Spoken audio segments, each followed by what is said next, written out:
The total number of beds in isolation centers was 6,420.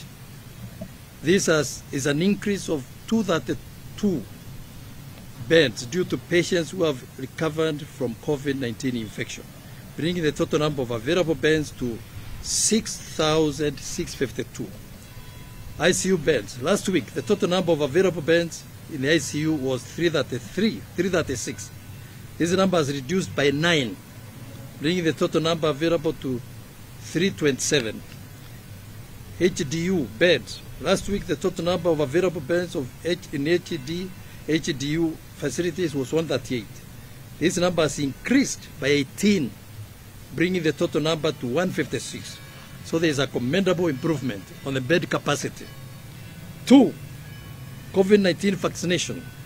Cumulatively, 28 counties have a total of 534,908 doses, which have been received out of which 470,050 doses have been administered as follows: healthcare workers 86,220, security 47,400, teachers, now teachers are coming up, 83,721, others 252,669.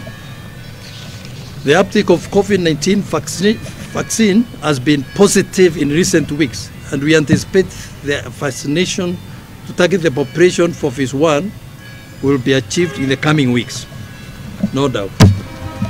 3, test of COVID-19. Despite of lack of adequate testing kits, county governments have ensured that testing at border points is undertaken. This week, 660 tests have been conducted in Namanga, Kajiado border.